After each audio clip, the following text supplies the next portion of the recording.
Alyea. I'm better known as Toma, T-O-M-A. And I was a newsman with ABC at WFAA in Dallas on November the 22nd, 63, when President Kennedy was shot. And I was on the scene a few seconds after the shooting and to record the events that transpired after the shots were fired. So when he got through with his speechifying in the big banquet hall there, Jackie came in. Is that where he put on a cowboy hat or something? I don't recall. Were you there? I was there. Did you get any of this on tape? Yeah, no, we didn't shoot tape in those days. We shot film. Okay, I know other people. You mean the audio? Yes, the audio. No, we didn't have anything to do with audio at all. We were just there as film newsmen. I see. But back then, you wrote the story. I see. But he had his breakfast, his last, I didn't know it was his last cup of coffee, but I filmed his last cup of coffee. But Jackie came in, and everybody stood up and applauded, and everybody, Lyndon Johnson, of course, was there, and Governor Connolly was there, and they were very gracious, and the president was gracious, and he stood up and helped her in her seat. And so she had her own private entrance, you see. After the president had his entrance, she wanted her entrance, evidently, so she came in, there was this thing to do all over again. But he finished, and then when he went out, the crowd was there. I'm sure it was a different bunch of people, but he again walked across the street, and they had a little platform there that they had made, and he was going to do his speechifying on the platform along with the local politicos, senators, and et cetera, this type of thing, and governor. And then when he got through making his speech, again, he walked into the crowd. And, of course, this drives his security nuts, but nevertheless, the same thing happened after he was through, and the Secret Service or whoever herded him back toward the limousine. Now, it was raining. This morning, it was raining. And the bubble was up on the limousine. And it was raining in Dallas. Before they left, they took the cover off. My camera had broken the night before. We were in the press club. After we covered the president, I was up in the Fort Worth Press Club. We had a room there because we were going to come, the next morning we were coming down. It was Friday. And film the president. And I had set up the sound camera, and I got his speech on sound. And then after his speech, well, then I went up close to the podium and got some still shots. Oh, you did get him on sound. But I don't have the sound. But you did shoot him in sound. Oh, yes. They used 16 millimeter. Yeah, but I never got it. So my assistant was driving the news unit, and as we were coming under the triple overpass, inbound from Fort Worth, we'd come in, we're coming up Commerce, and then this Main Street, which is a good tobacco spit away, and likewise to Elm Street. Well, here's the president coming. We just accidentally timed it where he was opposite the school book depository as we were parked at the light, ready to turn right at Commerce Street. And we could look over there and we could see the president, And I thought at the time, well, maybe I should jump out and go over there and film the lesson. But knowing that we had, Mel Couch was assigned to cover the president from this platform. And I thought, well, Mel's covered that all right. I better get the film back. And then looked over there and saw all this going on. And Curry's voice on the, which you just didn't hear. Shots have been fired at the president. These are not the exact words. I want this to go on tape. But as I recall, this is what the information was that came in, that I heard on the Chief Curry's voice is on the shots have been fired at the president. All units code 3, Parkland Hospital. Now, those might not be the exact words, but that's the essence of the thing. I had glanced at the motorcade. I did not see I did not see any shots. I did not see any of the activity other than the car speeding off. You didn't hear anything? No. At this time, did you jump out of the car and begin your run? Yes. Is this immediately when the car sped off, you moved? Yes, right. Okay. Oh, I knew it was a story then. I knew that something had happened and there was trouble. I didn't know what, but I knew it involved the president, and there was the president's motorcade. Where did you run? What direction did you run? I grabbed my assistant's camera, which is like mine, but it worked. I grabbed as much film as I could grab, and that was 5 rolls. Stuck them in my coat pocket and was running and shooting at the same time. Okay, you get out of the car. What's your immediate route? What can you remember? I ran right straight toward the school book depository. Why did shooting you, on the way? Okay, why did you run right straight toward the school book depository? Because I saw that's where the president was. I mean, that's where the motorcade was. And he said shots had been fired at the president, and there was the president's car speeding down and all this activity. Did he say shots had been fired from the depository, or did he say shots fired at the president? No, he said shots had been fired at the president. Okay, now you're running toward the depository. Can you describe to me that time of running toward the depository, entering the depository, and what was going on? There was a lot of frantic action. People were running. Some people were throwing themselves on the ground. One policeman tried to stop his bike and laid it down in the street and stuff like this. I'm looking for red lights on cars, police cars where they stopped. I'm looking for policemen apprehending somebody or trying to apprehend somebody. Clusters of uniforms or guns or anything to mark this is the spot, right? I didn't see any. You're filming this with what camera? Bell & Howell, 16mm Bell & Howell. Well, I went in with the first batch of policemen. I say policemen, that covers everybody. That covers Treasury agents, Secret Service, FBI, local law officers, uniformed law officers. I went in, we hit the door sort of at the same time. When I got to the school book depository, I was looking around for what's happening. Shots have been fired at the president, and I don't see any police doing anything. People were just sort of milling around, like nothing happened. I said, I don't believe this. One civilian looked up at the building, and I thought, that sucker's inside, and I made a run for the door. And when I hit the door, well, evidently some law officers decided they'd go in at the same time, and we all. They saw you run to the door, and they decided to possibly from your action. I don't know whether they saw me or were even aware of me. Is this not too long after the motorcade had advanced onto Parkland, gone into the triple underpass? I couldn't tell you in minutes how long. You couldn't say 5 or 10? You couldn't tell how long you were milling around? No, it's faster than that. You're talking about maybe 3 or 4 minutes? I'm talking about less than that. Okay, so from the time you saw the motorcade to the time you hit the door at the school book depository... When Chief Curry made that announcement, I was in that news unit long enough to just reach over and grab a camera and 5 rolls of film and get out that door. And we're talking about 8 seconds at the top. Well, not that. We're talking about probably 5 seconds. Yeah, you're probably talking about... And I'm running and filming at the same time, and it was jerky because I was running. And I got there, and I looked around, and I suppose I stood there maybe 15 seconds. Then I saw the fellow look up, and then I ran to the door, thinking that the police were inside. The action was inside because I couldn't see anything outside. So I went in the door, and when I went in, there were several bodies went in with me. Later I was to find out that they were law officers. And one turned around. As soon as I went in with him, turned around and says, lock the door, don't let anybody in, nobody out. Well, we go through the building floor by floor. And all these guys are, the officers are looking around boxes, thinking that we went on up, the 7th floor. Didn't find a thing. No gunfight, no one. We started back down again. And on the 6th floor, what was his name? You said, no, I got it right here. Dean. Sergeant P.T. Dean. He was a detective for the Dallas Police Department. Saw the butt of the rifle. Now let's get this straight. You are there when he sees the butt of the rifle. Yes. You were there. I even have pictures of him. I was on the same floor and just a few feet away from him when he saw it, when he found the rifle, and he didn't touch it. He said, I think I found the rifle, because you could tell it's a rifle. You could see the butt. About 4 inches of the butt was sticking out. Okay, now this is not long after you run into the building then. Well, we had gone through darn near 7 floors of search and started back down again, so however long that takes, we're talking about at least probably 3/4 or an hour.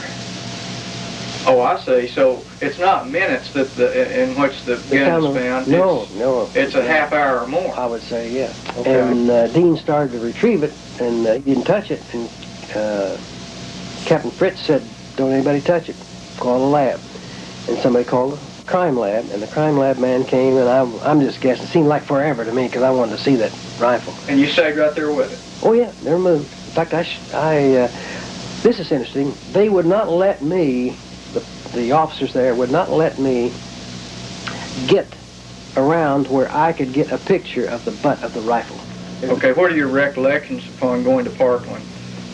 To tell you the truth, when you're under those conditions, a newsman, now at least this newsman, I'm more concerned with some idiot turning on a light right in the middle of the interview and screwing up my exposure.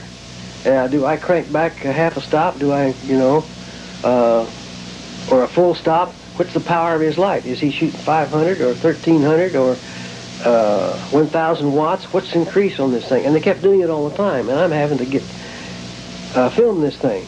And my exposure. There's so much about the camera operation that you're really not listening to what he's saying. You halfway listen, because this clues you whether to turn the camera on or turn the camera off. But you're not there to say to yourself, well now, 23 years later somebody's going to be asking information and I'm going to have to remember this. You don't think of things like this.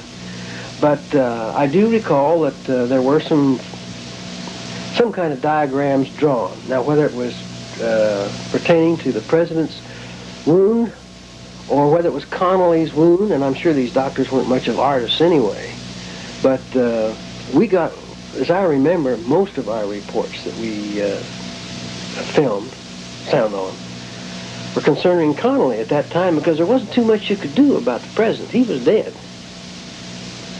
And I don't have any of this because, you see, this went on the air.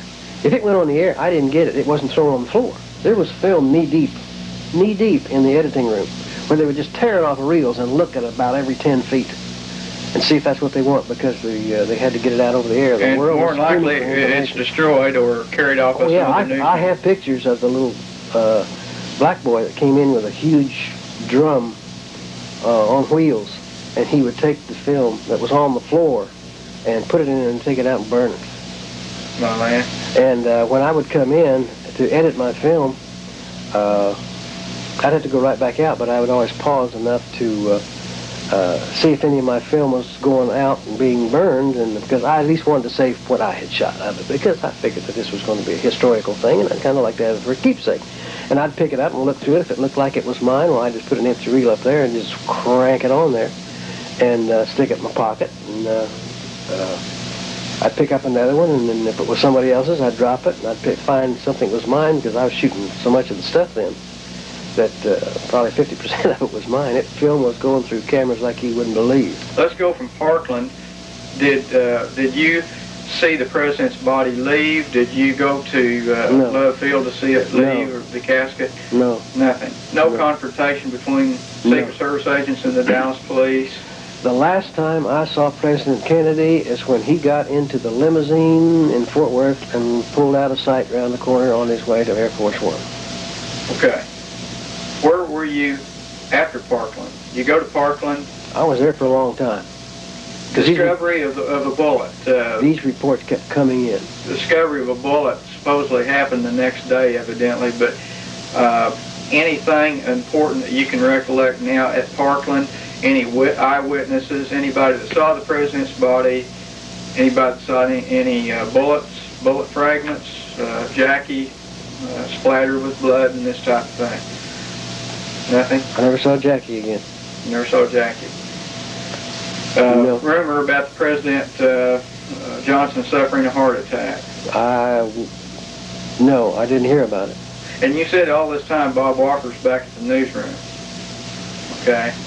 What's your next, let's jump from there to your next vivid recollection that would have a bearing on possible evidence of this case from Parkland. Where are we going to the next day? Are we going to Saturday? I never heard of this bullet thing on the cot until probably a year later when somebody was revamping this thing, or maybe it was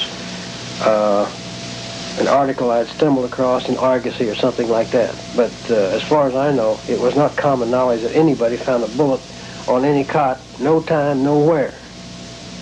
during what period of time? And there were a lot of newsmen there, and there were a lot of doctors there, and nobody even mentioned bullet in the cot that wasn't damaged or anything like that. That came up a year later.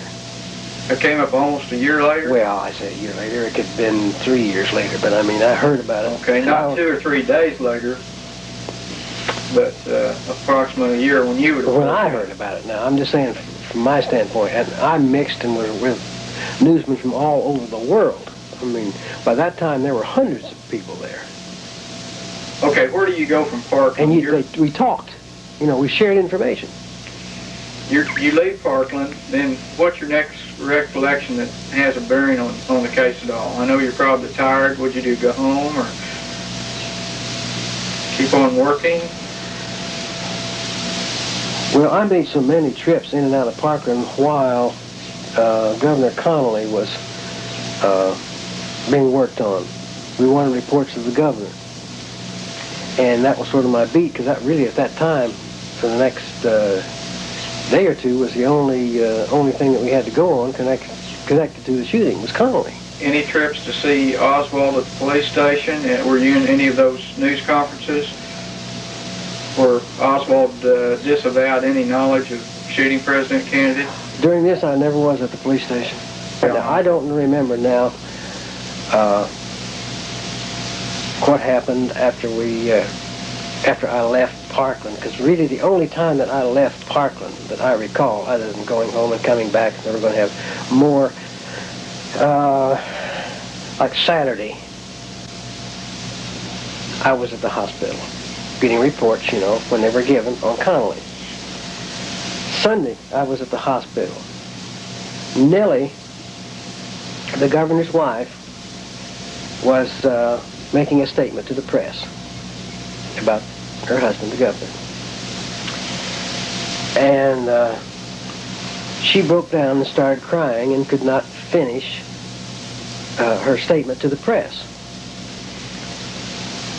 And so they took her off, and the doctor had come back to do some talking, and a newsman, I'd never seen him before, he must have been with one of the national bureaus, was on a telephone in the back. Now, I think he must have been a print newsman, because he didn't have any cameras or no assistance with cameras. He came running up in front of us while the doctor was talking, and we were all filming, saying, "Oswald has been shot." Initial reaction? Ha! I mean, he started breaking down that equipment, and I left my equipment standing. I got him wheeling Oswald down the hall. Well, he's evidently alive at that point, unless somebody's holding his arm up, but he looks like he's got his fist clenched. He's alive. And that's the last I saw of Oswald, was that short trip from...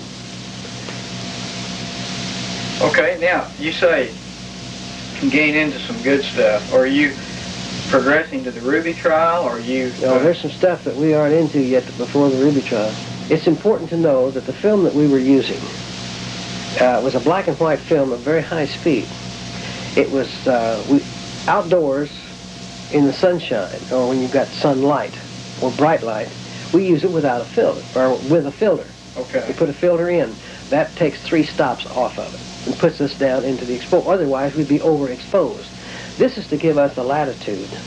So when we go in where it's dark, we take the filter out, and the film is fast enough that it will cover things shot indoors. Day and night with a filter. Okay. Right, so we can shoot indoors and outdoors by putting a filter in or taking it out. Okay. They dispatched when there was one fellow, he was a retired naval officer, and he was one of our newsmen. And Ron something was his name. And he was complaining, and they tell me, that he wasn't, they never sent him out, and all this world, this historical thing was going on all around him, and they kept him in the newsroom. And I won't go into why, but you can probably see from what I'm going to tell you why they kept him in the newsroom, bless his heart. He was the only one around in the newsroom that they could send out. They said, "We just got word that the suspect is in the Texas Theater at Oak Cliff." They dispatched him to go out there. He got there the same time the police did. he went in with the police when they were searching for Oswald. Now, by this time, they had a description of Oswald because Oswald did not come back after lunch. This is how they were on to Oswald. He did not return like he usually does. So they put out a description and where he lived and all this kind of stuff. And so when he goes in, all this is taking place with Oswald. The fight. They turn the lights on in the theater, so he's got plenty of lights to shoot. And so when Officer McDonald, M.N. McDonald, right. Slides in beside Oswald, Oswald had this loose jacket over his pants and shirt. And he had to reach inside, lift it and reach inside. As soon as he did that, McDonald grabbed his hand. And when he came out, why, that's when he had his hand on the pistol. The pistol was cocked and the hammer came down on his, he said, it's pointing right in my gut, and that hammer took the webbing, caught in the webbing and didn't fire. This newsman was filming all this with his filter in. Didn't get a thing. And was still with buck fever. When they drug him out into the daylight to load him in the car, he pulled his filter out, completely reversed things, and it was completely blank, overexposed to where you couldn't even see anything. Oh boy! Had history right there in his hands and reversed the process. Now I see why they kept him in this room.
Let's look at the film again, Ron, and you narrate it this time because you were there.